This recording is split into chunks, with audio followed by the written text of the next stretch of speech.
All right, take 5 or whatever it is now. So the first couple of takes I shot, and it didn't come out very well because my screen right here was all dirty. And it was nasty and gross, and I didn't want y'all to judge me, so I cleaned that off. Then the next few takes, like the next 2 after that, I either an alarm has gone off or I had some health thing come up, meaning I puked. But anyways, I'm not feeling the greatest right now. It's not COVID. I got checked. So, but anyways, I just wanted to show you how I'm formatting this book. I got it in this little 3-page like preview thing, and yeah. So first of all, I want to change this from Nicholas Gray to Splattering Publishing. It's like this. Splatter Ink. Oops. Publishing. Did I just do 2 S's? No, I did not. Cool. So, yeah. Is this thing gonna come out in 2021? I doubt it. But, you know what? It would be awesome if it did. In fact, I'm probably going to change that to 22 now that I'm thinking about it, because that's probably when it's going to come out. I'm dedicating this one to my editor, as you can see. It says, "Thank you so much for believing in taking a chance on me." I'm obviously going to format this, so she's probably going to edit the thank you. She's probably going to edit the dedication so it makes sense, but she knows what I mean, you know. I'm probably going to change it, but it is going to be dedicated to Lisa, my editor. Thank you, Lisa. And yeah, here's the old cover, but I'm using it as interior art for the book. I was thinking about heading every chapter like Aaron Beauregard does with images, but I just don't have the money or the moolah to do that. So I just have this one at the beginning of the book, which foreshadows what you're gonna, you know, witness in later on. But yeah, I got, you know, 63 pages here after, you know, formatting it a little bit. Obviously it's novella length. It comes in at 22,000 words. I'm hoping to hit the 30,000 range, but we will see. In fact, I don't even know if I'm where I want to be story-wise. Like, I might delete some chapters, because I'm not sure where I'm going with this. I'm kind of winging it. I had an idea in the beginning, but then it kind of got away from me a few times. I've rewritten this story about, I don't know, 3 times. And each time I come up with a different ending, so, and I don't like it. So hopefully this time I will like the ending I come up with. I have painted a pretty good image, I think. My friend has read what I've had so far, and she says it's pretty good. She definitely wants to know where it's going, and I totally want to be there with her. Like, I really want to know where this is going. Excuse me. But yeah, if you want to see what the original cover looks like, let me pull it up for you guys. And I have other stories here that I'm working on. Excuse me. Here we go. Oh no, that's the same one I just clicked on, isn't it? No, it's not. Hold on. So this is the ebook version. There's the cover, Space Waste by Nicholas Gray. That's the cover for the book. When the paperback comes out, that's what you'll see on the cover. And in the ebook, I'm just going to put it in the beginning, you know, because that's how you do it. And then this one, it says something wrong as well, so I'll fix that later. Yeah, I don't have an ISBN number, so I'm not putting that in yet. But the cover design is by Don Noble, and the interior art is by Anton Rozovsky.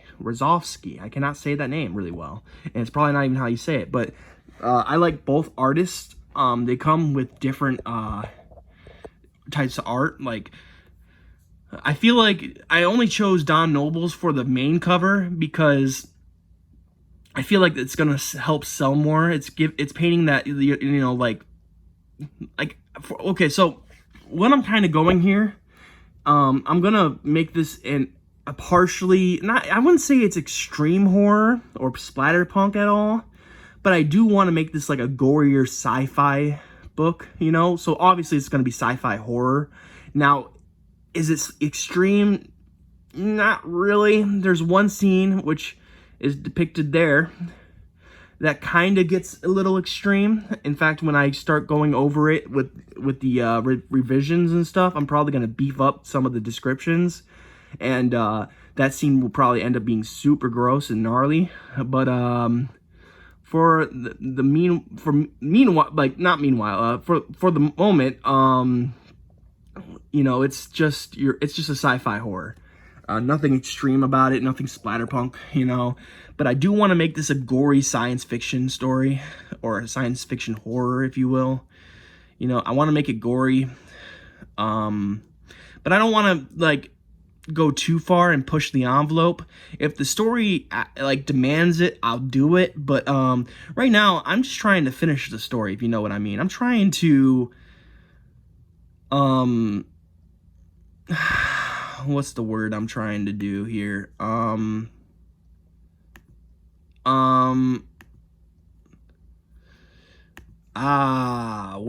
Words. Divide them up into thirds. Yeah, I'm not gonna finish that. But yeah, I just wanted to show you what goes into my formatting process. This is, I believe, the ebook that you're looking at right now, and this is the paperback. I like the font I'm using. It's free font, I believe. I'm gonna have to check now, but it's been a while. But the font is called, oh, that's not what I wanted to do. What's the font called? CGF Locust Resistance, I think it's called. Let me check. Yeah, Resistance. CGF Locust Resistance. And I love it so much.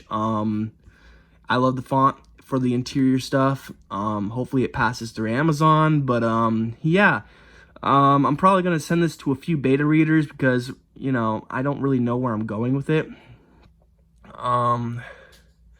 Also, I need to figure out how to change these margins because I just touched my screen. Yeah, I know that's frowned upon. I think I want to change the margins so it stretches out a little bit more. So maybe I'll do 0.3 instead of 0.4. I don't know. What if you guys are writers or you're formatters or something?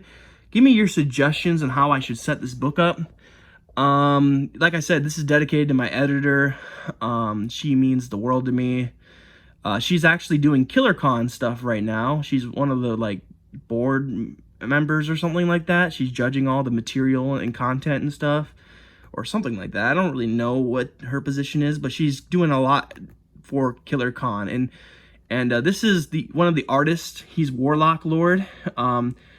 I didn't want to spread the word on him because I was told in secret about this guy. But I thought about it for a while, and honestly, I really want to shout him out today. Him and Don Noble are my artists, my go-to artists. I've been dabbling with other artists like Michael Squid, Greg Chapman, even used Thomas R. Clark, believe it or not. But I started using getcovers.com, which is like you pay $25 and you get everything you want in the cover. You just have to provide 3 free images and they'll create a book out of it, a cover at least. And I can't really tell you how much I like that service yet so far. The first thing they made for me was outstanding. I did choose 3 images I thought would work well together, and I told them how basically I want. So I was telling them how I wanted to look and stuff. So they weren't using much imagination, but from what I gave them and what they provided, it ended up looking really great. So I might use Get Covers again one day. But for the most part, I like to use Don Noble for my main art. And then for my interior stuff, I really like to use this guy, Warlock Lord, or like I said, Anton Rozovsky. Or how do you say his name? Anton Rozovsky. Okay, I said it right. Well, maybe. But yeah, tell me what you think of this. I've spent almost 10 minutes now talking about it. I'm using font 11, and the chapter headings are 24 for this font. I think I did a pretty good job with this. Of course, it's not finished yet. I usually don't format before I finish a book, but 63 pages, so it's novella length, basically.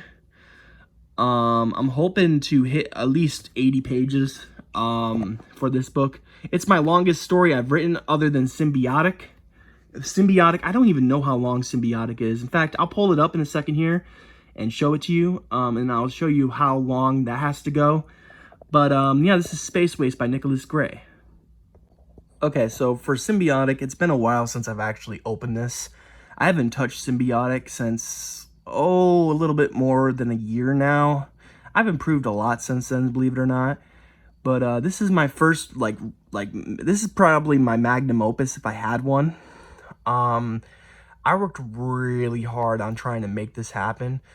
If you see the font, it's at 11 font right now. With chapter headings that are I don't know how big, 36.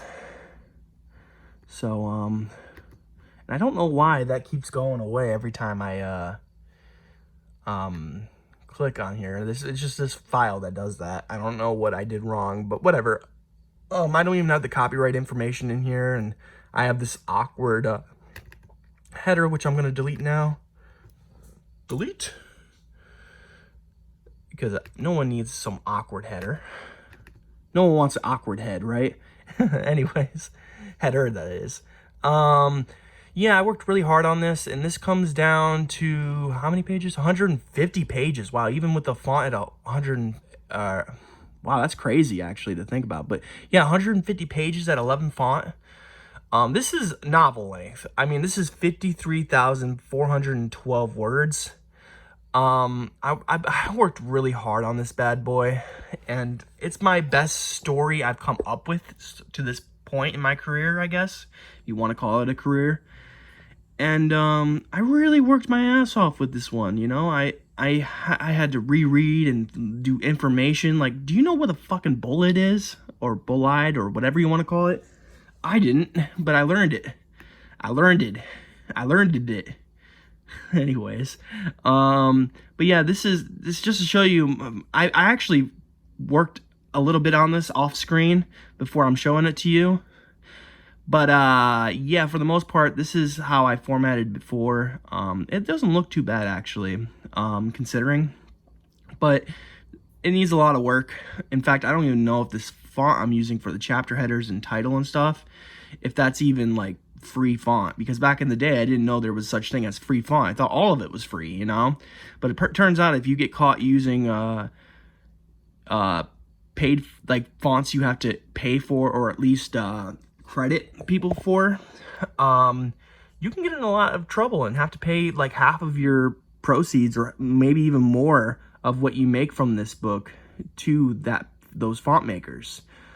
So, you know, that's why I'm a little stingy with my fonts. You know, I go to a certain site for them and stuff like that. I don't really remember what the site's called, but it's like dafont, you know, .com or something like that. It's the generic one everyone goes to, honestly. It's no hidden secret, but you know, I use that one for all my free fonts. I read all the copyrights and stuff like that. But for the most part, this is the story. If you want to know what Symbiotic is about, I can go into it. Maybe I'll do that in another video. But this is just about my formatting and how much I've improved since then. This is Symbiotic, the paperback. And then the last one I wanted to share with you guys is Triad, which is another story I wrote a lot in. It comes in at 32,099 words so far, that is. And if just to give you just for you to understand how long that is, 85 pages with the font at 11. Again, I don't know if that's a good size. In fact, if you look at the margin, I'm not sure if the margin is correct, because it looks like there's a little bit too much space in the crevice there. But if you know what I mean. And yeah, none of this is edited, so please don't pause this to try to read it and be like, oh, Nick sucks at writing. Yeah, I do, but that's besides the point. This is my book that's dedicated to the Eloise Asylum here in Michigan. It's one of the biggest, and probably it's interesting. Let's just say that. And Triad is my my haunted asylum story. Now, I'm not big on ghosts, so I had to really pull this out of me and find ways to make this interesting for me. I think I'm going to go back and rewrite some of this and maybe make it a little bit more on the extreme side.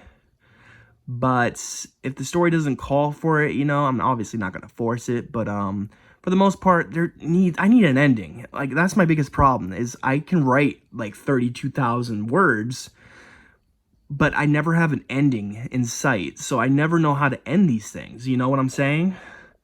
So I think I gotta start plotting, plotting at least plot in a sense where I get halfway through the story and then I can decide how it's going to end, because if I don't have an idea how it's going to end, when I get to the halfway point, I just kind of get bored and stuff. But it's the same thing, if I plot from the very beginning of the story and know where it's going to go, I get bored. So it's a lose-lose kind of, but there's a happy medium there to be found, and if I can find that, then awesome, And by the way, this is a signature line, so when the paperback comes out, I can just sign the line.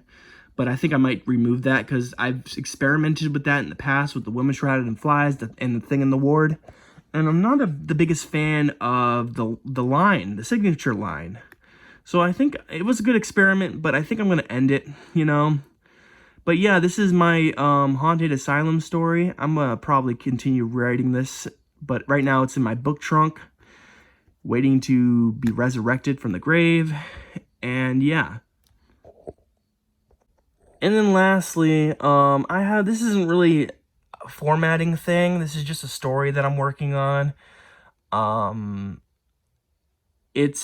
Was supposed to be for a Dark Nature or Mother Nature, or a Gaia or whatever her name is.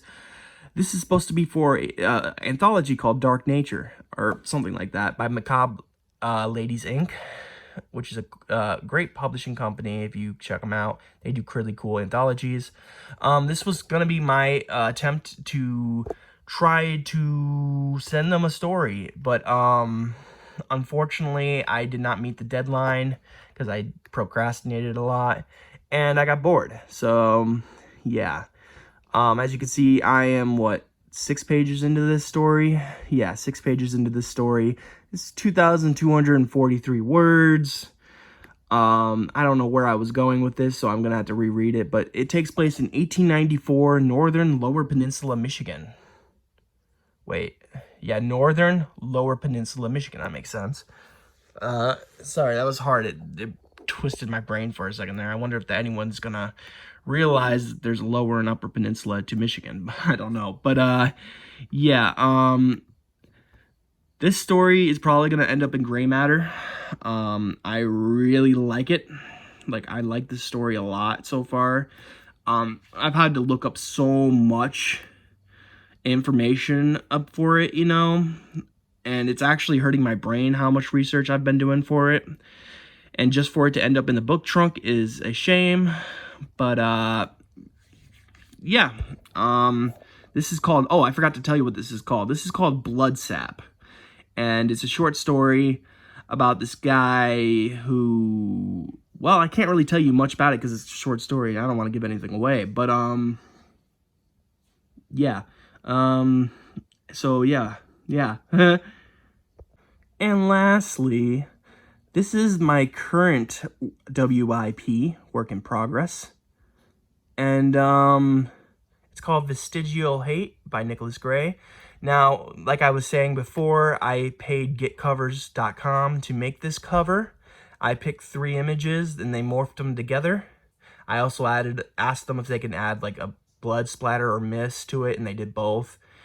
And then there's that rain in the background looking thing. And honestly, I really like this cover.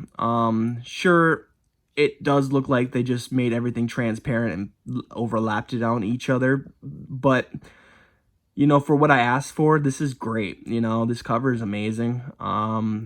Considering it only cost me $25. Like I said, will I use getcovers.com again? I don't know. I like supporting my I like supporting artists, and yeah, they wouldn't even let me, like, what's the word? Acknowledge the artist that even did this. Like, they said just say it was done by getcovers.com. I'm like, well, that's lame. But like, I really wanted to thank the person who actually made this, but I guess I can't. But I'm 8 pages into this. This is already 2,775 words, and yes, that's chapter 1 there. I'm expecting this to be a chapter-based book, being that I'm hoping that this ends up being a novella or a novel. I hope. I really have high hopes for this. This one is more of a... Well, I don't know what to say, because right now the main character kind of is a shitty guy, but I didn't want him to be... Oh, I just realized I made that mistake. I don't want this to be about a shitty dude going through a hard time. I want you guys to feel for this unfortunate situation this guy's in, and the guy's name is Bernard. I might change that later. Yeah, he has a hard life and stuff like that. Basically, the story, well, what I want the story to be about is this guy gets let go from his job after many years. Basically, they're shutting down the plant for mysterious reasons, and it later on, I think you're gonna like figure out. I think you're gonna figure out what is going on at the company, but it doesn't really matter. It doesn't really pertain to the story that much. But basically, this guy has been breathing in these chemicals, and he's watched coworkers go down with cancer, and he gets let go from the shop, and then that just starts a avalanche of issues for this guy, if you will. I don't know how bad I want to make his life, I almost feel bad for this guy already, but as an author, I gotta push through. But I'm really thinking about like I don't know, so this is what I want, and I'll tell you what I'm probably gonna get in a second here. But basically, this guy,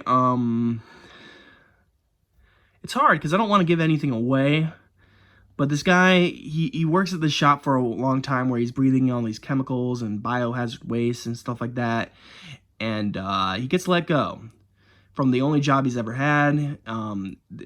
There's some, not preluding, what's the word I'm thinking of? See, I'm a writer, guys. I know tons of big words. I just don't remember them. But basically, this guy, he I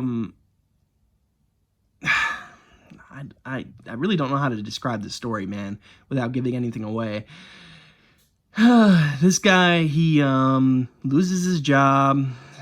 He comes home, finds his girlfriend's cheating on him, and then yeah, I'm just gonna say this guy has a crappy life. His father threw him out of the house when he was young. His mother hasn't been in the picture because I haven't really decided what I want his mother to have done. Either she left them when he was young, or she died when childbirth. I'm not really sure yet what I'm gonna do with the mother. But basically, his dad was abusive, and he grew up in a household where he was not welcomed. Then finally, when he was 18, he got thrown out on his ass. Then he went and looked for work. He got a job. Then he kept that job for, I don't know, 6 years.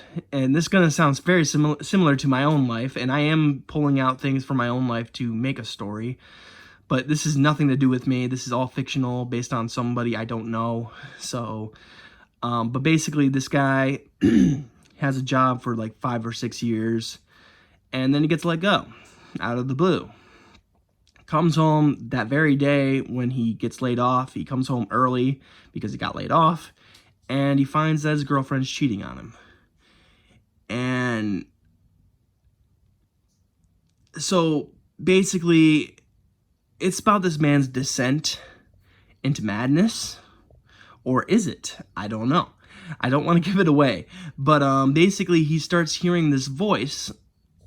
And when he like, he starts hearing this voice, and while he's hearing this voice, he's suffering from stomach pains. So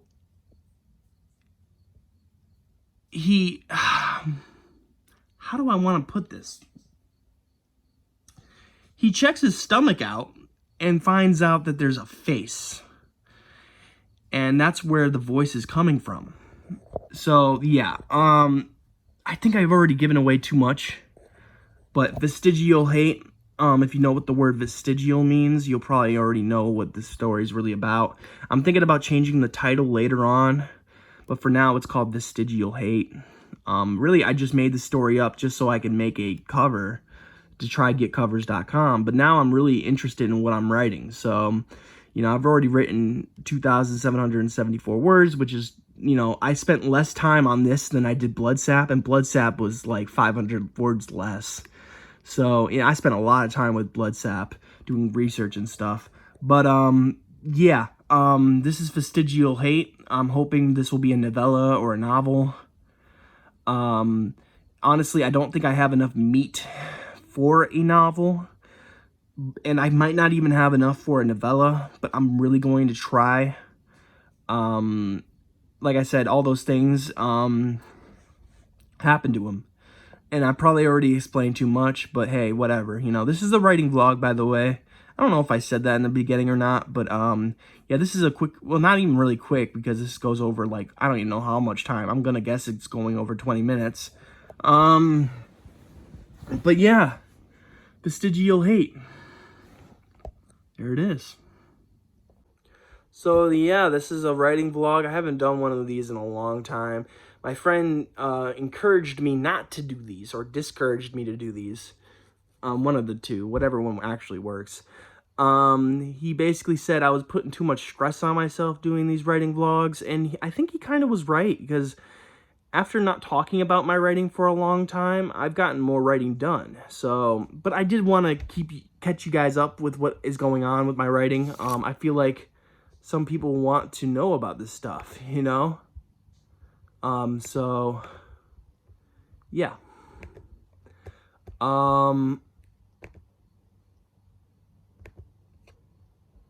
If you are interested in what I'm doing, then awesome. You got a little taste of what I've been doing lately. I've also, did I tell you I've been formatting Gray Matter 2? I have 2 images from past stories, like Field of Fiends and The Brain of Ivory Banks. But I don't really do images too much in my stuff, so yeah. But so far, Gray Matter 2 has 5 stories in it, and I might include 2 more stories with this anthology, or in this collection. Sorry, I always want to call it an anthology, but it's not an anthology because it's only done by me, and an anthology is done by multiple people, as you know. So the 5 stories I have in this anthology, there I go again. I've been working on an anthology, I've been my company's been making an anthology, so I've been thinking anthology for a while. But anyways, the 5 stories in this collection are Vampires Bowl Free, Field of Fiends, which you may know of, The Brain of Ivory Banks, The Woman Shrouded in Flies, and Troller Coaster. Shout out to my friend for coming up with that name. 2 stories I want to add to this is Bloodsap, as I mentioned prior. And I want to add the Chilean Centipede, which is an old story. And if you know anything about me, like your early Nick stuff, I came out with a novelette called Chilean Centipede, which I learned Chilean isn't the right way to say, it's Chilean. And I was doing massive disrespect to them over there in what was it, Arizona? I don't remember what desert this is even, where this desert is even located, but yeah, I was doing mad disrespect, and I have to go back and fix the story. I even changed the ending, so I like where it is right now, but I definitely need to go over it again. And then I have another thinking about it, I might put another story in here too, so 3 more stories might be added to the 5 stories here, so maybe 8 total, which is a good amount because I think I had 8 in the original Gray Matter, and then I added the Thing in the War to the Gray Matter revised edition. So the revised edition has 9 stories. This one's probably going to have 8 stories, maybe. I was actually thinking about quitting at 5 stories, but then I kind of got to thinking, and I'm like, you know what? It would be nice if I released a collection with 8 stories again, you know, even though the revised edition has 9 stories, you know what I mean. But yeah, Chilean Centipede, Blood Sap, and The Burden of Knowledge, which is actually a really dumb name for a cosmic horror story, but it's a cosmic horror story. It's about this guy who goes, how much do I want to tell you? It's about this guy who goes and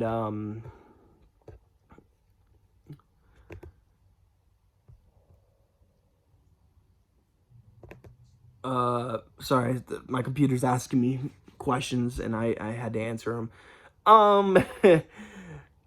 Burden of Knowledge is about this guy who goes over to Africa to help build wells. It's kind of like a missionary thing, but it's done through this like Peace Corps company. It's not Peace Corps because I don't want to, you know, negatively say anything about Peace Corps, but yeah, it's about this guy who goes over to Africa to help build a well for, you know, people who need water. And he wanders into one of the tents in the local tribe, and weird shit happens. I don't want to go into it too deep because I don't want to give it away, but yeah, it's called The Burden of Knowledge. My first editor looked it over, and you know, I like the first editor. I do. I have no grudge against her, you know. It just didn't work out for me. Whether I did something wrong or she did something wrong, I don't know. But basically, she looked it over and told me that it needs something more. It needs, like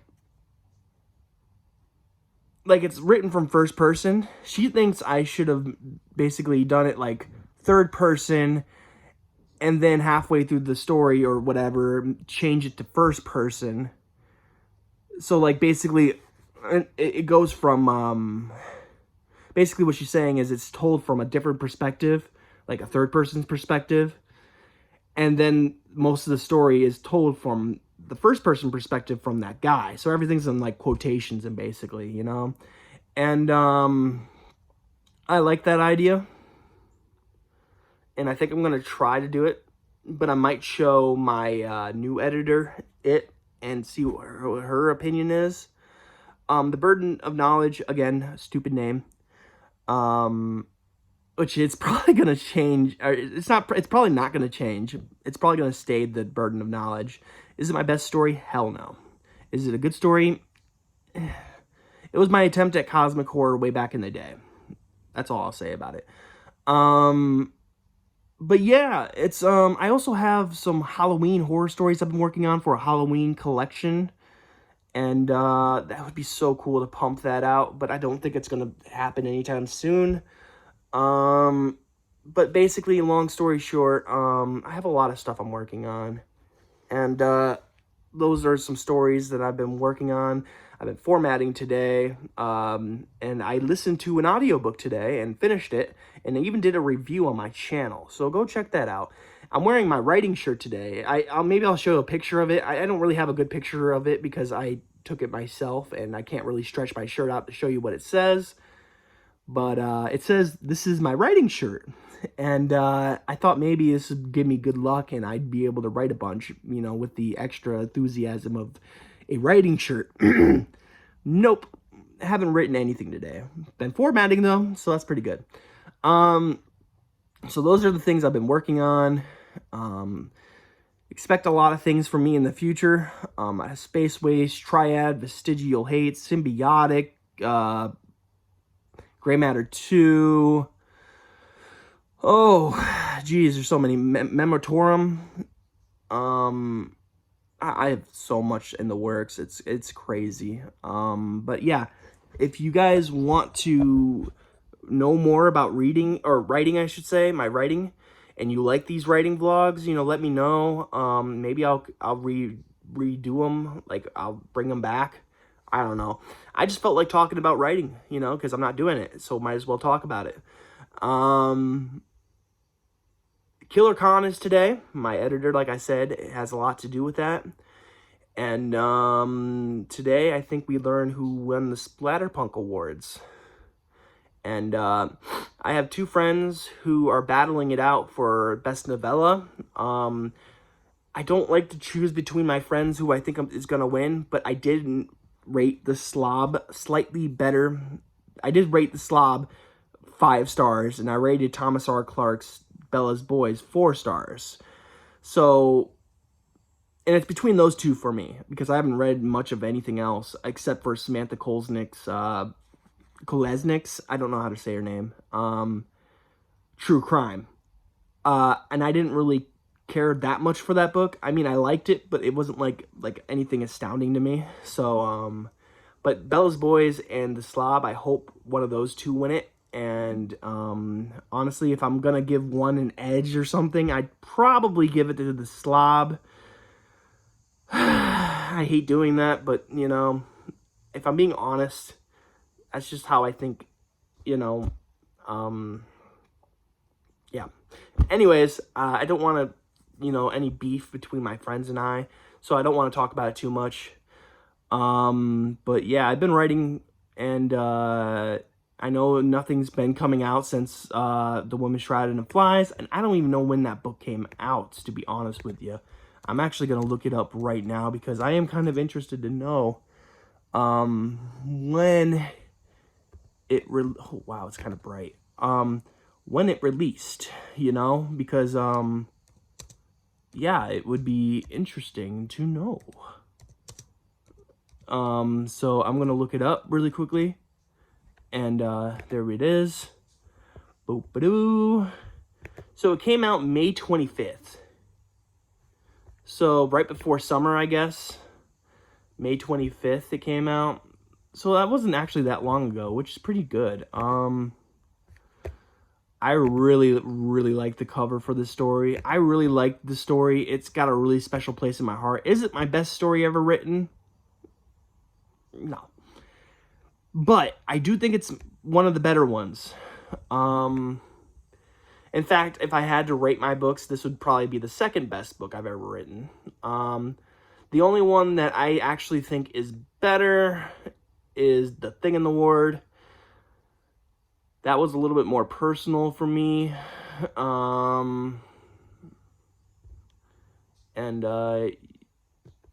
Yeah. Although I did put myself...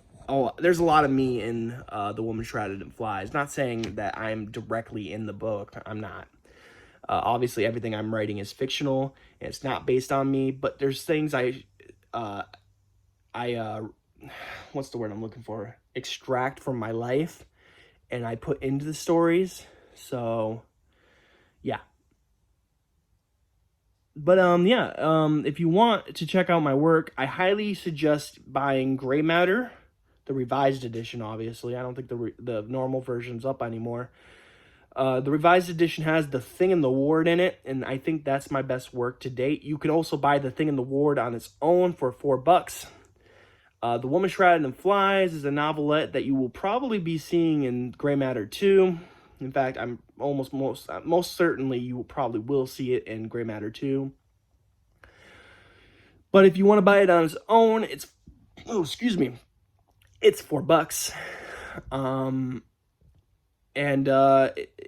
I mean, you spend $2.99 on ebooks, what's an extra $1 for a paperback, It is small, I will give you that. So if you don't want to buy a book that's tiny, I understand it. It's basically a chapbook. I don't know how long chapbooks are. All I know is mine's a novelette, and it comes in at 38 pages. In fact, I think those final pages are going to be... I think it's actually 33 pages long, but it has like an author section, about the author section, and then a thank you page or something like that. So it's not actually 38 pages, I don't think. But yeah, if you want to check out my work, go check out those two things, Gray Matter and The Woman Shrouded in Flies. I also have Field of Fiends, but that's going to also be in Gray Matter too. And you can buy Field of Fiends on its own as a novelette. I've heard mixed reviews for that. Heard it's not my best, and I've also heard that it's really good, so I don't really know what to make. I don't really know what to make of it. Not enough reviews, kind of, you know, like Woman Shrouded in Flies only has 4 reviews on Amazon, so, and I don't even know how many reviews it has on Godless. Probably none. No, that's wrong. I know it has 1 review.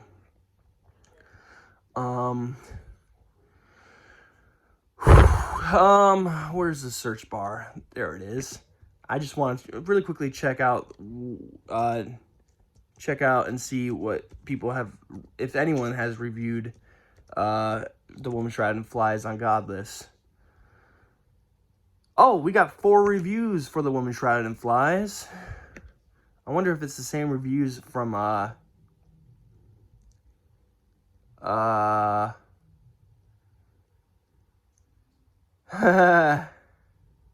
wait, no way. I'm really loving the reviews on Godless. I did not know there was this many reviews for it. All right, now I'm gonna have to go read them. But anyways, sorry for that unflattering angle. Yeah, if you want to check out my work, try Gray Matter or The Woman Shrouded in Flies, or wait for Gray Matter 2. But definitely check out Gray Matter 1 because it has the Thing in the Ward in it, or just get Thing in the Ward by itself. But awesome cover work done by Don Noble. But anyways, and even the Thing in the Ward, if you buy it by itself, you can see on the back in the about the author section, you will see a photo of me during cancer, or at the very end of my chemotherapy treatments. I'm bald. I got pockmarks all over my face. In fact, I still have scars. If you can, I don't know, this camera's not going to pick it up, but I got scars up and down my forehead from when I had allergic reaction to chemotherapy, but they decided it wasn't that bad, and since it wasn't bothering me that much, we would continue on with the treatment because it was working. But I broke out in a bunch of pimples and stuff, or zits, and it sucked. It really sucked. I was the worst looking guy ever, and I did not want to put my picture on the back like that. But I got to thinking about it. I'm dedicating it to cancer survivors, so it should, I should put a picture of myself during cancer. It's the only picture I really have of me during cancer. So there might be more in existence that I don't know about, but from my knowledge, it's the only picture of me during cancer. And I even have a shirt that says, "I kicked Hodgkin's lymphoma's ass." So that's pretty cool. But yeah, that's The Thing in the Ward. You can buy that as a novelette on its own, or you can go pick up Gray Matter, which has a bunch of other, like 8 other stories, plus The Thing in the Ward. Thing in the Ward's at the very end of the collection. That collection has stories such as, oh boy, The Portal in the Woods, which I think is pretty original. And I mean, sure, a bunch of creepypastas came out after I made The Portal in the Woods. There was like The Portal in the Forest, The Portal in my closet, and then there was like stupid ones like I had a portal in my toilet and stuff like that. You know, I just remember a bunch of portal stories flooding out at the same time I posted my thing to creepypasta.com. And people loved mine. I had so many people narrate it on YouTube, but because it was kind of an original idea. I'm not saying it was an original idea because nothing's really original. I'm sure like you can probably dub that it was, you know, like H.G. Wells, you know, probably wrote a story about a portal or something and with a time machine or yada yada yada, so it's not original or whatever. But anyways, everything stands for something. But what I'm trying to say is it's the first, you know, thing I saw, at least on the internet, about a portal in the woods. And you know, people had different things, you know, about their stories and about their portals. And I enjoyed a lot of people's until I realized that people were like telling me that mine wasn't original, and I'm like, mine came out before that one, you know. In fact, I've been working on it for about 2 years. But yeah, The Portal in the Woods is in there, Dog Napper, Morbidio, The Pale Man, Trunk or Treat, My Son Heard Santa on the Roof, and there's one more I'm forgetting. Oh boy, oh boy, oh boy. I'm forgetting. Why am I forgetting? Yeah, jeez. I wish I wasn't forgetting. Jeez. No Smoking. I think that's the one I'm forgetting. Oh, and Highway to Hell. You know, Highway to Hell and No Smoking. No Smoking actually is a lot of fun for me. I really liked writing No Smoking. And then The Pale Man was pretty dark, actually, considering where I was at during the time. I wasn't writing that dark of stories. In fact, most of mine were borderline creepypastas at the time. But yeah, I really think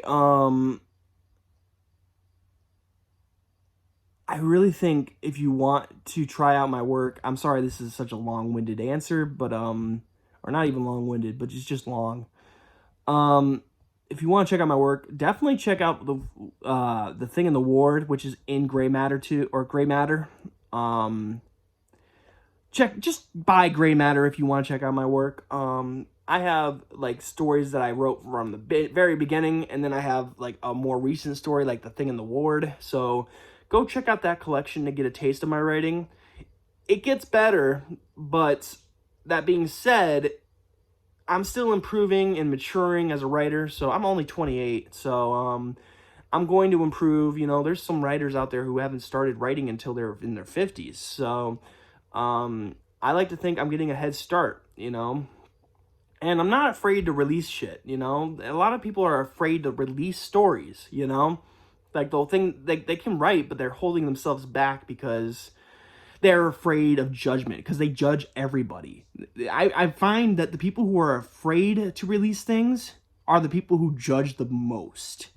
And that's kind of annoying, you know, because, you know, you got these people who, you know, like, they'll judge you and be like, your story sucks, you shouldn't be a writer, but then they're too nervous to ever release their own shit. So, you know, it is what it is, but like, it's kind of annoying and frustrating at the same time.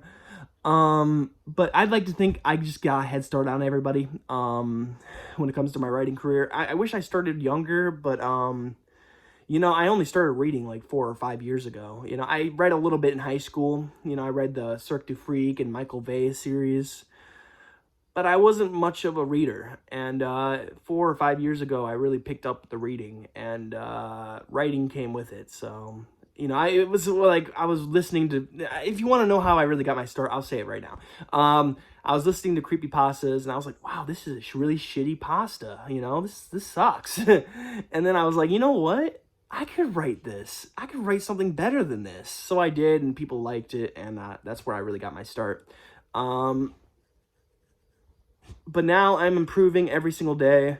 Well, maybe not every single day, but I'm improving and maturing as a writer, and I'm really enjoying this. I really like this gig, and I hope to continue. I'm taking a writing class in October with Garrett Cook.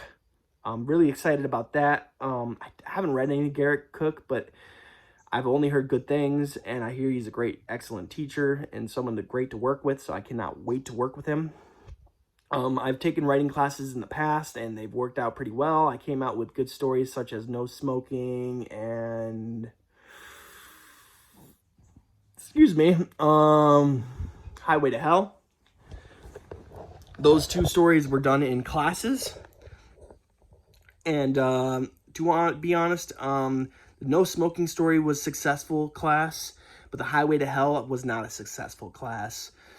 I mean, when people read Highway to Hell, they think Sydney is a guy, you know, even though I thought Sydney would come out to be a girl's name. A lot of people told me that they thought it was a boy's name, and I'm like, I'm blown away, because I've never met a guy named Sydney, but I guess Sid would be for short, and I guess that makes sense. So, but to be honest, it doesn't really matter the gender of the character in that story, you know? You just gotta know that they're an excellent older sibling, you know? That's all you need to know.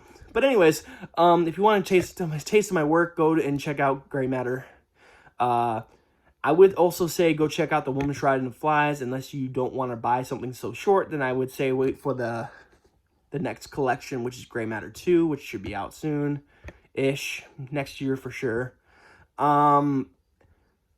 I have 3 more stories I want to work on before I put it into the collection. Twain Centipede and Burden of Knowledge are finished. They just need to be edited, and Blood Sap is something I need to finish. So, you know, those are stories that I'm going to put in there, and then editor needs to look over them, and then boom, it's done. So, yeah, you want to taste my work, go check out Gray Matter.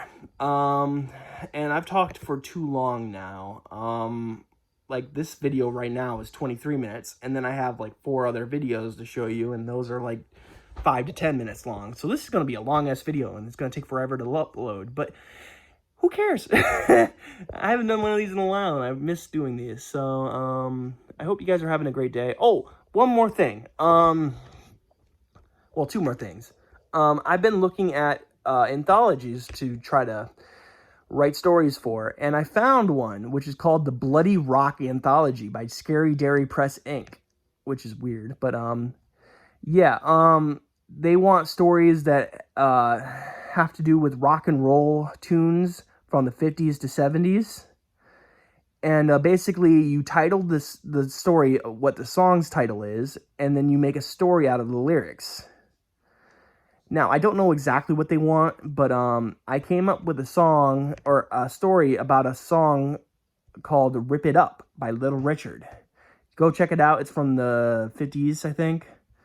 I actually don't know when this song came out. 57, actually. That's when it came out.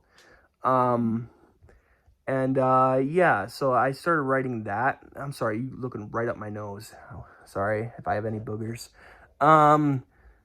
And one more thing, my anthology, or my publishing company, if you will, is coming out with another anthology.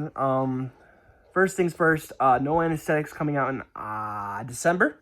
I almost said October. It's coming out in December. It's going to be a stocking stuffer. Hopefully, I can get it in the hands of either Wrath James White or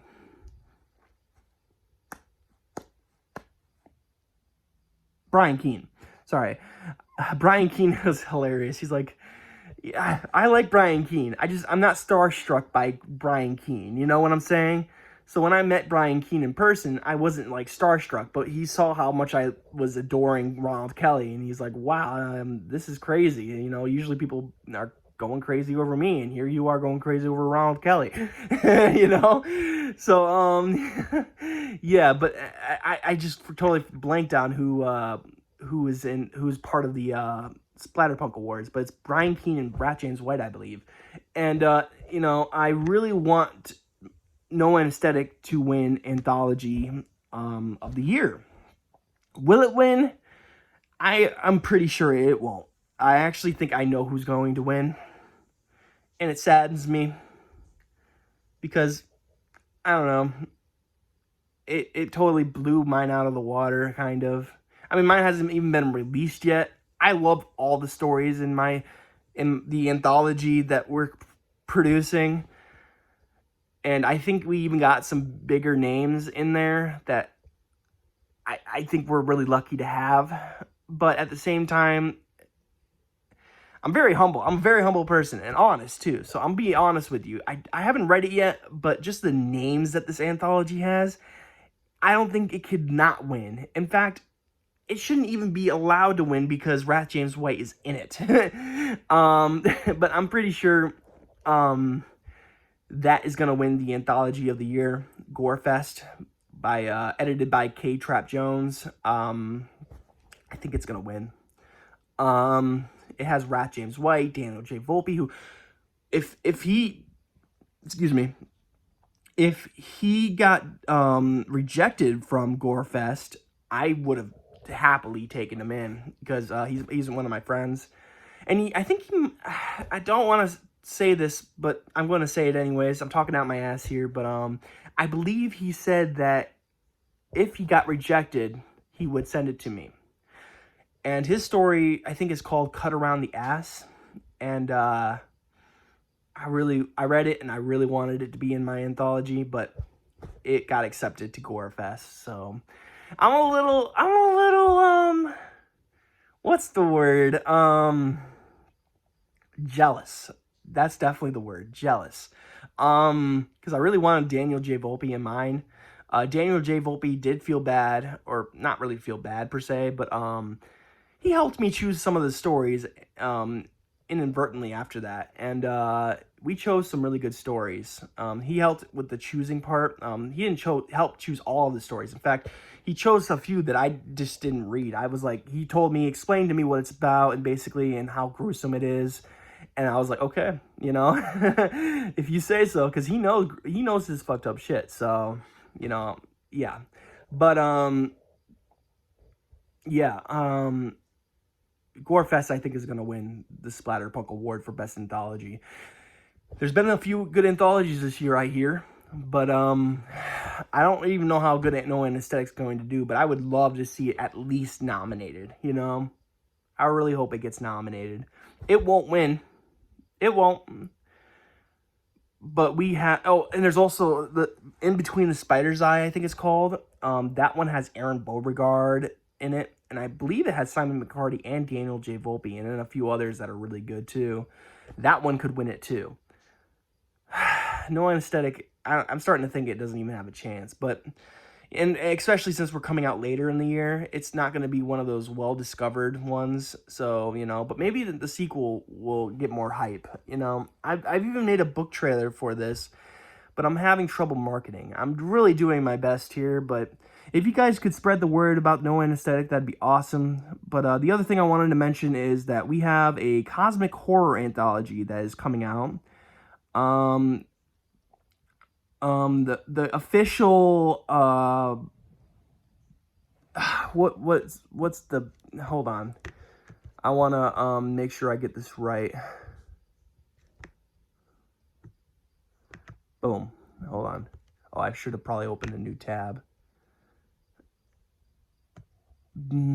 Also, I've been listening to this song called Unholy Hymns by the Bridge City Sinners. And I think that's their name. And oh my gosh, it's so good. Go check that out like right now if you can. It's so amazing. But anyways, the deadline for The Hunger of Old Stars, the deadline is October 31st. And it's cosmic horror themed. And we're paying $25 per story. And the cover looks sick. Done by Don Noble. I paid 250 buckaroos for that. At least I think I remember. It was $250 pre-made pre-made cover. And he might have given me a discount. I don't remember, but he doesn't, I mean, he's a good guy, I don't know if he did or not, but if he did, that's awesome. If he didn't, that's cool too. I mean, it's a really cool cover. Am I going to make back the money? I'd have to sell, if I charge it at $10, I pay 250, I'd have to sell like 25 copies, I believe. Am I going to sell 25 copies? I hope so. I would love that, because I also had to pay 25. I have to pay 25 per author, and I'm hoping for 8 to 10 stories, so that's another $250 to say. So I probably will end up paying $500, and then the editing comes in. That will be around $100. So, or at the most $100. I always overestimate. So $600 for how much it's gonna be to produce this book. So $600 of my own money. I'm not making that back. I'll be honest with you. I'm not making that back. No Anesthetics has already cost a bunch of money, and I spent money on the trailer. Oh, you don't even want to know how much I paid for the trailer. I paid a voice actor. It could have been even more money, but I don't want to think about that. But I got lucky. But I paid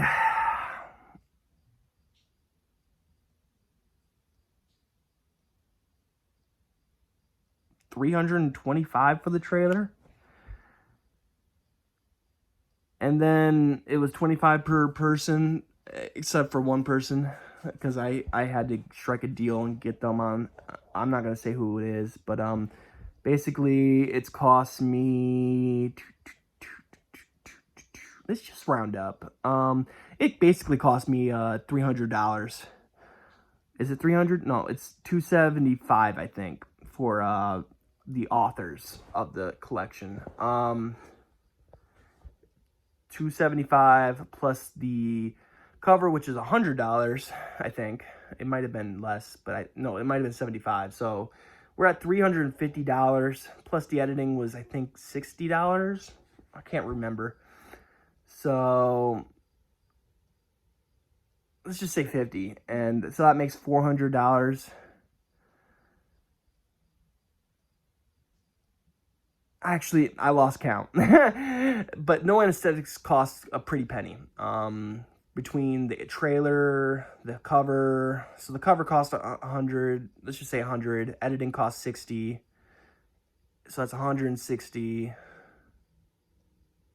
Oh, and I also bought 2 covers by accident. Well, not by accident. I liked the first cover, but then I decided it would be better for interior art. So I bought interior art and then a cover. The interior art cost me, $80. I believe it's $80. So 160, 80 would be 240, I think. 240. Then plus the 60, 300 plus each author.